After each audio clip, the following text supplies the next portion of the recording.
faut l'enfermer. C'est pas possible. Bonjour à toutes et à tous et bienvenue dans un nouveau numéro du podcast NBA Extra. 30 minutes, top chrono, peut-être un peu moins aujourd'hui pour analyser, débriefer l'actualité de l'NBA. Et vous l'avez entendu, il est là, Xavier Vossian, bonjour. Salut. Jacques Monclar, bonjour. Bonjour Nico, le X-Man, bonjour, saleté qui est en retard. Ouais, je suis en retard. Voilà, c'est ça, de se faire un petit peu tailler la bonjour, barbe et l'œil bonjour avec. À, voilà. à tous. Des D'ailleurs, péripéties en pointue, avant ta émission. barbe là. Bah oui, les pointus, parce que j'ai un menton. Oui, t'as le menton. Mais là, c'est un podcast, donc on le voit pas, mais vous le verrez dans NBA Extra aujourd'hui ou en replay si vous nous regardez sur notre chaîne YouTube. Au programme aujourd'hui, on va évidemment parler du trade de James Harden qui pourrait rabattre les cartes dans la conférence Ouest. On évoquera aussi la première semaine très prolifique de Victor Wembanyama en NBA et on terminera sur celui qui est peut-être l'homme de ce début de saison, Luka Doncic. Petit jingle et on démarre. 3 secondes, 2 secondes. Oui, il a le capot qui fume. James Harden, le trade donc aux Los Angeles Clippers, sa 4e équipe en 3 ans après Houston, Brooklyn, Philadelphie et donc maintenant la Californie et Los Angeles. On démarre tout de suite avec toi Xavier. Qui ressort gagnant du trade, les Clippers ou les Sixers? Je rappelle les contreparties, James Harden, PJ Tucker et Philippe Petrousev partent à Los Angeles contre Marcus Morris, Nicolas Batum, Robert Covington, KJ Martin et plusieurs tours de draft. Bah, c'est un petit peu l'avenir qui nous le dira. Si on regarde sur le papier, évidemment, l'arrivée de James Harden peut être une bonne chose pour les Clippers. On sait que James Harden est extrêmement motivé de jouer pour le club, pour une des franchises du moins de sa ville, retrouver son pote Russ West. Et ça donne des possibilités offensives très intéressantes pour les Clippers. Défensifs, évidemment, un petit peu moins, mais en tout cas, c'est plutôt pas mal. Sur le papier, comme ça, immédiatement, on pense effectivement que c'est les Clippers qui sont gagnants. Maintenant, ça doit se traduire sur le terrain. Moi, je trouve que l'avantage que les Clippers ont aujourd'hui, c'est que si jamais, et ça peut arriver, et ça arrive chaque année, il y a des blessures, par exemple, je sais pas, un Kawhi Leonard, un Russell Westbrook, et l'arrivée de James Harden fait que tu auras toujours une équipe compétitive. Et c'est ça qui est intéressant. Maintenant, ce n'est pas des joueurs qui sont en WW, pour reprendre une célèbre phrase de Jacques Monclar. Donc, c'est un petit peu maintenant ou jamais, en fait, pour ces joueurs-là. Coach ? 3 gagnants. 3 gagnants, les Clippers, pour les raisons que vient d'énoncer Xavier, mais si, il me semble quand même qu'il faudra m'expliquer qui joue quel poste, qui défend, qui fait quoi, que quand on a une horde de joueurs superstars comme ça, qui ont été MVP de la Ligue, et ils en ont, ou des finales, ils en ont 3 dans l'équipe, plus Paul George, ce qui est quand même pas rien au niveau personnalité et organisation de jeu. Moi, il faudrait qu'il y en ait un qui sorte du banc. Hein. Harden, je pense. Bah, c'est comme ça qu'ils ont été en finale avec OKC. En tout cas, il y a presque un siècle. C'est vrai. Donc 10 ans, 11 ans. Voilà, donc pour eux, c'est un all-in. Il y a une espèce de course à l'échalote à Los Angeles. Le tic-tac, l'horloge pour LeBron, l'horloge pour les Clippers, avec la nouvelle salle qui arrive, avec les fins de contrat des uns et des autres, et qui fait que si ça gagne pas cette année, ça peut péter en l'air. Non pas la franchise, parce que Steve Ballmer aime le basket, il le montre encore en développant une salle sur le site d'Inglewood, du vieux forum. Mais ça urge, c'est un all-in. Voilà, donc pour eux, c'est bien. Pour les Sixers, c'est bien, parce que de toute façon, ils ne voulaient plus jouer pour eux, et qu'il valait mieux récupérer des joueurs en retour. Et enfin, pour lui, parce que autant je n'avais pas apprécié la manière dont il est parti de Houston, autant aux Nets, je lui donnais plutôt quitus de être à peu près pour rien dans la situation et s'être fait lâcher par les autres. Et autant là, aux Sixers, je trouve qu'il exagère un tantinet. Mais bon, il faut qu'il montre qu'il puisse accepter d'être fort dans un effectif fort et fort dans un rôle. Et non pas fort... il sera au mieux 3e option de l'équipe et première quand il y aura 2 absents et 2e quand il y aura un des 2. Oui, il renforce en cas de blessure ou d'absence d'un joueur majeur comme Paul George ou comme Kawhi Leonard, mais l'idée c'est peut-être d'arriver à les faire jouer tous ensemble et qu'il adopte un rôle pour être dans une équipe qui deviendrait à ce moment-là, s'ils arrivent à faire la sauce, un vrai candidat au titre. Mais bon, organisons la défense, organisons l'attaque, organisons le mental de cette équipe, en sachant aussi qu'il y a Russ West, et qu'il ne faut pas gâcher la bonne installation de Russ West depuis un moment. C'est compliqué, mais Ty Lue sait faire tout ça, humainement. Tu disais que c'était un all-in. On rappellera qu'en fait, James Harden, cette année, joue sous player option, une player option qu'il a activée en début d'été, et que du côté de Russell Westbrook, Paul George et Kawhi Leonard, les trois, en fait, ont une player option pour la saison prochaine. Donc, potentiellement, ce Big Four, ça devient un big rien du tout l'été prochain si personne ne re-signe ou si personne... Est-ce que vous pensez tous les deux qu'ils ont envie de quitter LA ? Absolument pas, ils veulent jouer dans la nouvelle salle tous. Bon, donc la nouvelle salle qui sera ouverte en 2024. C'est une motivation pour eux. C'est une motivation pour eux de se montrer. Et dans ce début de saison, ils étaient très sérieux. Je trouvais les Clippers, même s'ils n'ont pas été parfaits, loin de là. Mais pas mal, bien en place. C'était plutôt une bonne surprise de les voir comme ça. Bon, on va voir s'il revient chez lui, James Harden. On est rarement prophète en son pays. Russell Westbrook, il a dû faire la deuxième crèmerie pour trouver la bonne. Mais c'était plus compliqué aux Lakers. Et justement, on avait l'impression que Russell Westbrook avait trouvé son rôle dans cette équipe. Ouais. Que l'équilibre était enfin en place, et c'est pas qu'on repart de zéro désormais, mais quasiment, même si c'est facile de marquer des paniers avec des joueurs qui ont un tel talent, mais intégrer James Harden dans une équipe, c'est pas anodin, Xav. Non, mais je pense pas que ce soit bien compliqué. C'est des joueurs qui sont aujourd'hui extrêmement expérimentés, qui n'ont plus beaucoup de temps pour gagner un titre. Alors évidemment, on enlève là-dedans Kawhi Leonard, mais je pense qu'ils vont être extrêmement sérieux, rigoureux et très bien jouer ensemble. En tout cas, ça va être le but. J'imagine pas une seule seconde qu'il y a un joueur là-dedans qui va essayer de tirer à la couverture à lui, comme ils ont tous pu le faire à un moment ou à un autre dans leur carrière, et ils avaient de quoi le faire. Honnêtement, je pense pas que ce soit un problème. Tu peux alterner à la main Russ West et Harden. Pas oublier ses qualités de passeur incroyables.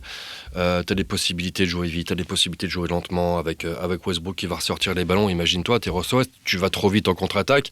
T'en as 3 derrière qui arrivent, c'est Paul George, Kawhi Leonard et James Harden.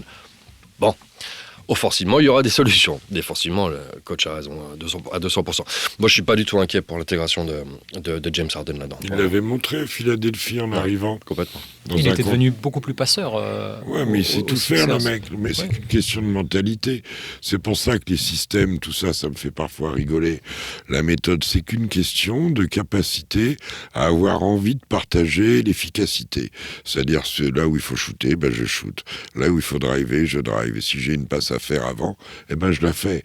Et qu'un mec qui fait une passe longue, un ballon qui bouge comme ça va toujours plus vite qu'un mec, fut-il le plus rapide, des dribbleurs. Donc le jeu simple et partagé des grands joueurs, c'est que ce qui fait les titres, et d'abord les victoires et ensuite les titres, on va voir sur pied. Et il y a le côté défensif, et il y a le côté que Kawhi Leonard est plus un 3 qu'un 4. Que Paul George est plus un 2-3, 3-2 qu'un 4, que James Harden, si on le met dans le 5, avec en plus Russell Westbrook, comment on fait ? On met Kawhi Leonard en 4. Donc ça, je pense pas que ce soit renforcer l'équipe. Ce sera plus des situations de fin de match, justement, je pense. Alors là, je suis 1000 fois d'accord. Mais qui tu fais de c'est starter.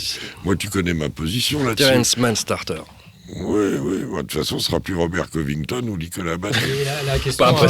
La question à $1 million, c'est si on choisit de potentiellement faire sortir quelqu'un du banc, ça serait qui selon vous ? Pour moi, c'est Harden.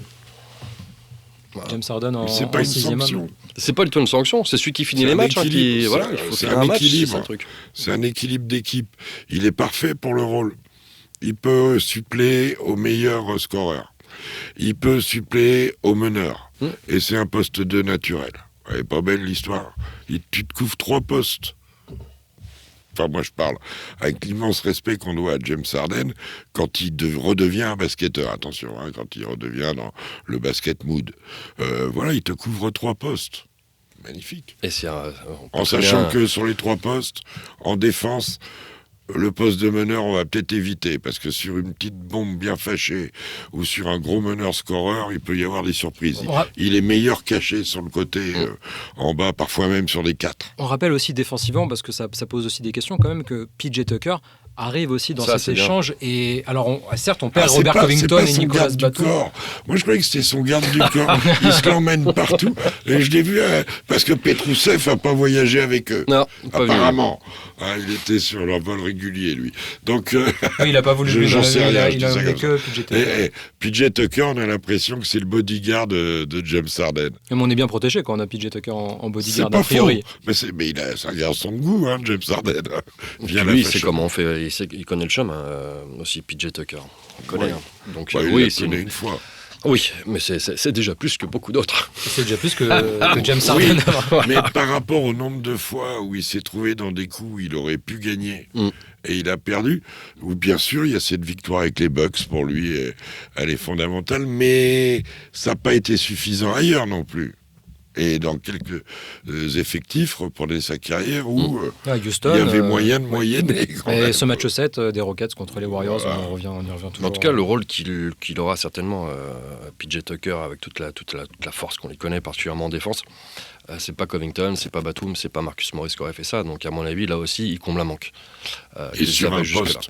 Et là où tu as raison, c'est que c'est un poste où, avec les Kevin Durant, LeBron James et compagnie, voire même plus grand, je serais pas, s'ils croisent, ils auront mis 40 points, tu me diras, mais sur Victor, ils sont capables d'envoyer un mec comme PJ Tucker. Oui, complètement. Ouais. Comme un Grant Williams, comme tous ces mecs-là. La transition est parfaitement trouvée. Jacques, on va désormais parler un peu plus, toujours plus, de Victor Wembanyama, qui a joué... Victor Wembanyama. Je connais pas. J'ai jamais entendu parler. On est en train de le découvrir. Enfin, surtout, les États-Unis et les NBA sont en train de réellement découvrir qui est Victor Wembanyama. Les Suns, en ont fait l'expérience cette nuit. On est mercredi 1er novembre et donc les San Antonio Spurs ont battu cette nuit les Suns à Phoenix. Sur ces 4 premiers matchs, Victor Wembanyama, c'est un tout petit peu plus de 16 points, 7 rebonds et demi et 2,2 contre par match. Wemby, il a trouvé tout de suite la très très bonne carburation pour même si tout n'est pas parfait. Jacques t'en parlait, la lourde défaite contre les Clippers, mais ça il y en aura d'autres et d'autres équipes contre les Clippers largement. Ça a quand même très très bien démarré pour Victor Wembanyama. Ça démarre bien. Après on verra les résultats de l'équipe au fur et à mesure. Cette victoire à Phoenix elle est belle, même s'il y avait beaucoup d'absents à Phoenix. Peu importe, c'est quand même un match où ils reviennent de quasiment moins 20 dans la partie où Victor a eu... Pas quasiment. Ouais, c'était exactement moins 20. C'est vrai. Il a tout connu dans le match, un début vraiment pas bon, et pour la suite, c'était très bien. Il est dans les stats, exactement dans les stats dans lesquels je l'attendais en début de saison, même pourquoi pas globalement sur la saison. Pour moi, il est parfaitement à son poste, à son rôle. Il fait, c'est effectivement un très bon début, il n'y a pas grand-chose à dire là-dessus. Il apprend. Hier soir, il a appris aussi de Kevin Durant, son idole. On a vu que justement, ils se sont bien mis sur la gueule un petit peu, sportivement parlant, bien sûr. Non, mais c'est bien. C'est un bon début de saison. Je trouve assez encourageant. Il y a encore 2-3 petites erreurs par-ci par-là. C'est un gamin de 19 ans, c'est un rookie, ultra attendu. Pour l'instant, c'est exactement comme ça que j'imaginais Victor, et je reste totalement confiant pour la suite. Moi, je continue d'être content, très content de voir ce que je vois. Et hier, ce qui m'a fait rire, c'est qu'on a eu le sentiment que Kevin Durant a donné la leçon. Ouais, c'est ça, et qui s'est aperçu que Victor comprenait vite. Parce que derrière, il y a eu la foudre sur Eubanks. Après les moves de début, il lui pique la balle dans les mains, il shoot dessus, il fait des trucs. Victor peut pas tenir face au ballon et se retrouve de dos, et ça fait une photo qui déjà fait le tour du monde, parce que maintenant c'est ça. Et puis la fin de match qui est totalement improbable, et cette claquette Dunn je suis content parce que on en avait parlé. j'avais dit, j'aime pas le voir spectateur du jeu, qu'il aille au rebond, ça va lui revenir avec l'envergure qu'il a. L'avant-dernier panier, avant l'interception de Keldon Johnson, enfin l'arraché de Keldon Johnson, c'est une claquette dunk. Avant, il met ses paniers à 3 points, il joue libre, il est dans des pourcentages, des stats honorables, et surtout son équipe a déjà gagné 2 matchs. Oui, 2 victoires, 2 défaites pour le moment en 4 matchs. C'est plus que magnifique. Très bien. Ouais. C'est magnifique. Donc voilà, bon, il en reste 78. Il apprend dans l'intensité. On voit qu'à la fin, il se contient pour pas trop se célébrer. Lui, là, il enchaîne. Il est parti, il est dans la lessiveuse et il est en haut de la lessiveuse. Et oui, les ricains disent, il est bon. Mais bon, c'est pas... Ouais, il est bon par rapport à tout ce qui a été fait autour. Il est bon par rapport à la hype, par rapport aux couvertures de mag, par rapport à tout ça. Il est bon. Ouais, c'est pas un fake, c'est pas un gadget, c'est vraiment, il est bon. Et mais c'est pas fini. Hein. Il commence à monter un peu en contre. Là, l'action sur Durant, c'est typique de ce qu'il doit arriver à tenir en latéralité. Ça fait partie du gainage, du travail, du renforcement, d'enchaîner les matchs. Il prend des contacts. Sa technique, parfois, prend le pas sur la faute. On le voit finir des trucs. Enfin, moi, je suis ravi de ce que je vois. Voilà. On sent qu'il apprend parce qu'il y a parfois des pertes de balles. Oui, c'est le bémol, ça. Oui, mais qui ne sont pas dues à... c'est des erreurs de jeunesse, en fait. On le voit tenter des choses. Il apprend et il voit ce qu'il peut faire, ce qu'il ne peut pas encore faire. Et on est en train de voir ce qu'il va bientôt pouvoir faire dès qu'il aura un tout petit peu plus d'expérience dans une équipe des Spurs, qui, on le rappelle quand même, était la pire défense NBA la saison dernière sur à peu près toutes les statistiques à ce niveau-là. Il arrive dans une équipe où il y avait quand même pas grand chose à... Il n'y a pas beaucoup de soutien pour lui et bon, il s'en sort quand même admirablement bien. Et ce qui n'est pas le cas de tous les rookies, parce qu'on malheureusement pour lui, Scoot Henderson, le numéro 2 de la draft, qui était annoncé aussi comme un très gros potentiel pour le moment avec Portland. Xavier, Il faut faire très une compliqué. révision sur le Scoot. Hein, Xavier a commenté Scoot pour ses débuts à Portland. Mon Dieu. C'était, quelle souffrance. Tu peux m'appeler Jacques. C'était une souffrance. Une souffrance de voir le gamin taper dans le mur comme ça. Victor, ce qui est bien aussi, c'est par rapport même à l'équipe. Et là, Greg Popovich, je le regardais en conf de presse, il buvait du petit lait cette nuit parce que ils en ont pris une bonne aux Clippers et puis ils n'ont jamais pu arrêter la marée. Là, ils étaient partis pour prendre la même. Hein. Et ils ont réussi à revenir dans le match. Il y a eu de la réussite des uns, des autres. Il y a une solidarité. Il y a Victor qui était bien en travers, un petit peu en travers au début, qui vient et qui à ce moment-là réélève le niveau de l'équipe et ils arrivent à faire cette espèce de braquage qui est quand même magnifique, quoi. Ça a dû planter 12 milliards de grilles de Paris, ça.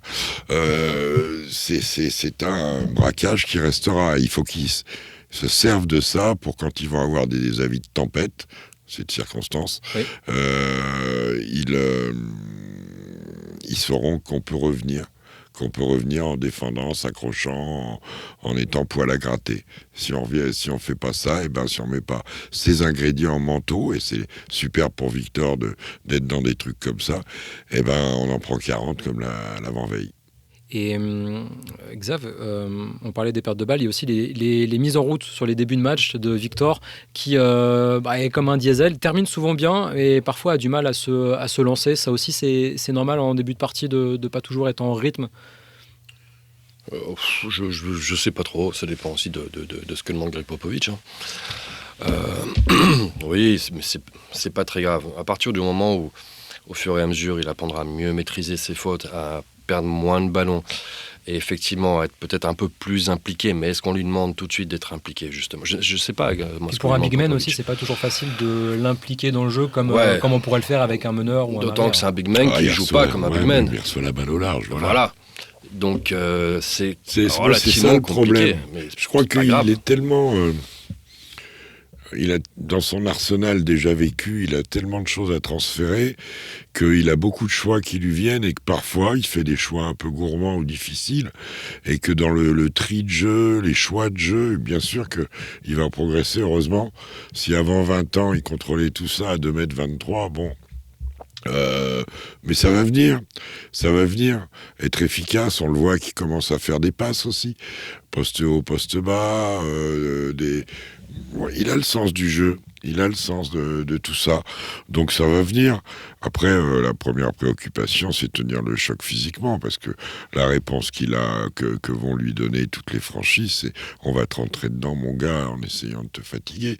Et pour l'instant, tu parles de fin de match, c'est en fin de match. Alors bravo au coaching du druide, mais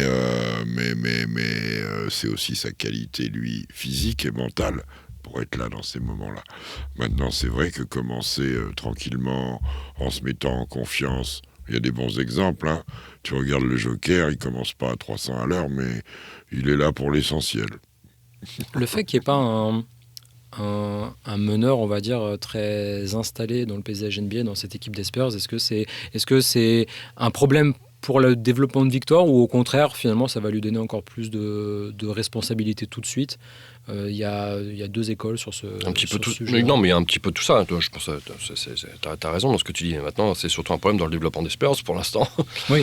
Dans le développement du jeu des Spurs, Jeremy Sohan, je l'aime plutôt bien, mais on aurait peut-être besoin d'un meilleur meneur de métier à San Antonio. Après, Jeremy Sohan aussi a le droit de progresser pourquoi pas avec Victor. On sait qu'ils s'entendent très bien.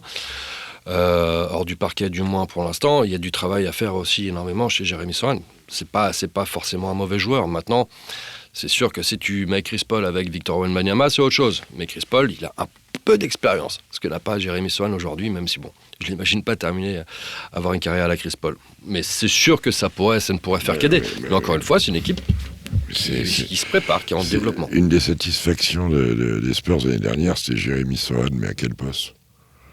Poste 4, 3. Ouais, c'est ça. Ouais. Bon. Un peu la Ben Simmons, en fait. Ouais, alors, tout à fait. Alors, arrive qui ? Arrive Victor, il est sur quel poste ? 4. Donc tu fais jouer Victor Sohan en 3. Donc là, t'as ton quasiment sur Devin Vassell, Keldon Johnson, sur leur responsabilité. Donc il le fait jouer meneur. Hier encore, quand ça revient, celui qui a le meilleur plus-minus, c'est Trey Jones. L'équipe, elle a beaucoup mieux joué. Je pense pas que ce soit un frein au développement de Victor. Je pense que c'est surtout un test de Greg Popovich pour voir si Sohan peut jouer effectivement à la Ben Simmons et être utile dans le truc, en apportant aussi une différence physique sur le poste, parce que c'est un mec qui a des cannes terribles, qui peut défendre sur les 1, qui va vite, mais en attaque, effectivement, dans les balles perdues, dans la non-installation du jeu, dans les choix de rythme, il y a 1000 choses à définir sur ce qu'un coach peut demander à un meneur, mais c'est pas Chris Paul, c'est pas Trey Jones, c'est plus dans le registre Russell Westbrook, genre allez-y à fond. Attention au virage. Oui, voilà, de temps en temps il y en a, même si le terrain est droit. Le bac à sable est où ? Le gravier. On va enchaîner sur un joueur, un homme, Luka Doncic, qui pour sa 6e saison déjà en NBA, à seulement 24 ans, est sur les 3 premiers matchs qu'il a joué le meilleur marqueur de la ligue, 39 points de moyenne pour le joueur des Mavs, toujours dans le même style, son style à lui, son style qui est parfois totalement indéfendable. Est-ce que c'est la saison de la maturité pour Luka Doncic ? Voilà. Après ce qu'on a vu à l'Euro, mais l'Euro c'était la saison dernière. C'est comme le deuxième album d'un artiste, l'album de la maturité. Je sais pas. Tout ce que je sais, c'est que de voir qu'un joueur est meilleur marqueur, rebondeur, passeur, même intercepteur, je crois aussi, de son équipe, est-ce que c'est vraiment bon signe ? Mais ça, c'est le problème des Mavericks, malheureusement. Mais donc, c'est ça depuis... Doncic fait un début de saison fracassant, ça c'est sûr. Maintenant, il y a encore, en termes d'équipe, il y a quand même certainement des choses à revoir. Moi, je vois un Jokic qui c'est lui qui a été élu MVP de la première semaine, parce qu'ils ne perdent pas. Dallas, ils en ont lâché un. Ce qui est sûr, c'est que il est sur ses qualités. Voilà, il est sur ses qualités, il est aussi sur ses défauts, parce que là ça tombe dedans, il y a des jours où ça tombera pas dedans. La différence qui lui fera passer encore un échelon supérieur, ce sera en play-off. Mais c'est sûr que quand tu vois ses stats, c'est un délire, surtout ce qu'il a fait, je crois que c'était avant-hier. Ça rentrait de partout, il peut shooter de partout. Voilà, ça rentrait. Et puis, il y a des passages dans la saison, et chaque année il en a, où d'un coup, il y a du moins bien. Je me souviens très bien de lui mettant plus un tir à 3 points, et après les matchs, à aller sur le parquet, en prendre et en reprendre. Essayer de se relancer, de retrouver confiance. On va voir ce que ça va donner au fur et à mesure de la saison. Tout ce que je vois, c'est qu'effectivement, sur les 4 premiers matchs que les Mavericks ont joués, il y a Luka Doncic, et c'est un peu tout quand même, à Dallas. Alors il y a plusieurs choses là-dedans. Il est comme il n'a jamais été. Pourquoi ? Parce qu'il est super physiquement. Il est plus chubby comme il était les autres années. Il est en forme physique. Il s'était préparé avant la Coupe du Monde. La Coupe du Monde a été ce qu'elle a été, mais il est en forme physique.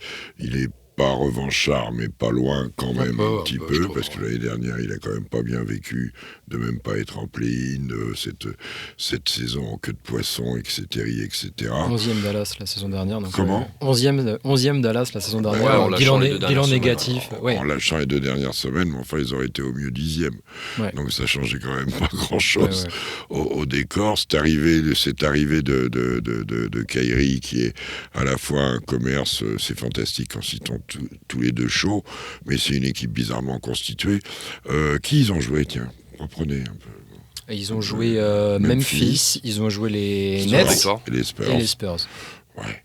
Donc on va quand même pas défiler sur la 5e avenue, et surtout pas la 5e d'ailleurs, pour avoir des résultats comme ça collectivement. Maintenant que lui soit fantastique et qu'il ait jamais été aussi fort, je suis assez d'accord. Et même s'il a fait le grognon avec Rémi par rapport à son comportement avec les arbitres et tout, il le sait très bien intimement qu'il a laissé tomber ses potes 2 fois, je crois, à la Coupe du Monde. Oui, à la Coupe du Monde et pas à l'Euro, comme je l'ai dit au début. En étant disqualifié au bout de technique, en grognafant après tout, l'année dernière un peu. Alors j'imagine qu'autour de lui ou dans le staff, il y a moyen de l'orienter et de l'aider. C'est un des boulots de Jay Kidd, ça, à mon avis, d'arriver à contrôler ça. Mais le vrai défi de Luka Doncic, c'est d'arriver à rendre les autres meilleurs. C'est d'arriver à rendre les autres bons. Et qu'on ne dise pas qu'il y a que des pinceaux, il y a quand même des joueurs autour. Hein, on verra ce que donne le petit Lively, il y a quand même Kyrie Irving. Pas mal, Lively. Ouais, ça court. Il y a voilà. Josh Green qui commence à prendre de plus en plus de place dans cet effectif. Que j'ai vu faible, mais qui est bon avec les Spurs, avec les Mavs. Non, il faut qu'il arrive à rendre les autres bons. Donc c'est parfois peut-être lâcher un peu la gonfle, être plus frais aussi pour les fins de match, même s'il est fort en fin de match. C'est un joueur absolu, Lucas.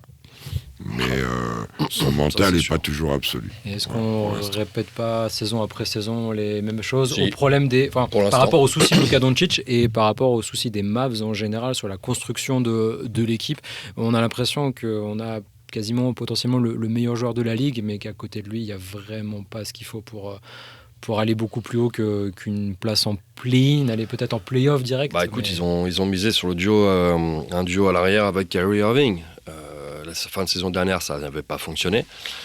Maintenant, on part sur une saison blanche, on part sur des entraînements, en tout cas plein de choses qui sont préparées pour eux. Avec Lively en plus à l'intérieur, c'est pas mal. Tim Hardaway, on sait son apport, on connaît son apport, en sortie de banc ou même starter parfois, mais en tout cas en sortie de banc, ça peut être intéressant. Mais c'est vrai qu'on a l'impression de se répéter tout le temps avec Dallas et que pendant ce temps-là, il y en a d'autres qui progressent. Et on a l'impression que Dallas ne stagne en fait. C'est ça, c'est juste pour l'instant stagné. Il y a 4 matchs de jouer. Tranquille, on verra. C'est très bien pour eux de les avoir gagnés. Sans ça, ils seraient rentrés directement dans la crise, malgré Luka Doncic. C'est un peu l'impression qu'on a. Mais il y a beaucoup d'enthousiasme toujours. On parlait de Steve Ballmer, mais Mark Cuban est un formidable président auprès de ses joueurs aussi, dans l'enthousiasme et dans le pouvoir de séduction. Vous savez, quel qu'il soit, où qu'il soit dans le monde, les joueurs sont toujours sensibles à ce que le propriétaire soit avec eux et partage des trucs. Et il le fait, ça. Il le fait très bien. Donc, elle est plutôt agréable à voir, cette équipe, mais je sais pas. Je ne suis pas le plus grand des optimistes sur la longueur de la saison. Quant au talent de Luka, j'espère qu'ils descendront pas trop bas. Comme ça, il pourra défendre ses chances d'être MVP. Russell Westbrook a été MVP en étant 6e, je crois. 6e à l'Ouest. Ouais. Ok, si. Ça fait jurisprudence. Mais sur une saison historique qui au niveau des triple-double. triple-double pour On la en sera première pas loin. fois. Ouais. On sera pas loin de la saison triple double. On sera sûrement pas loin.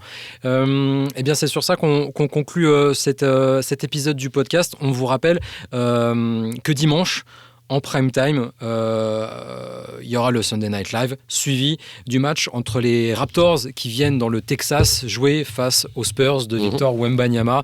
On est très heureux de pouvoir vous proposer cette partie. Ça fait 21h30, quoi, le prime time. C'est pas bien tard. Ouais, c'est ça. C'est vraiment bien, quoi. Ouais. C'est sympa ça de la va part être de une super, Victor. ça va être une super affiche. et donc, si vous avez du mal à vous lever la nuit, là, cette fois, il n'y a pas d'excuse. 21h40, je crois, grosso modo, le coup d'envoi. 37, c'est ça. 37 toujours. Pour ce match entre Toronto et San Antonio, on a hâte de suivre ça. La NBA, c'est ça. Quand tu as l'horaire à 18h30, 20h30, tu rajoutes 5 minutes, 6 minutes, allez, 7 de moyenne. Et c'est bon, il y a toujours les 7 minutes de battement. Merci Xavier, merci Jacques. On espère que ce numéro vous a plu. On vous dit à la semaine prochaine. Ça sera jeudi prochain, le prochain podcast. On vous dit à très bientôt. Et bonne journée. Bien. profitez, bonne journée. Profitez, allez, ciao. Attention, Ciao. le vent souffle, il paraît. Oui, malheureusement. Restez chez vous. Ciao. Ce mec-là, il faut l'enfermer. C'est pas possible.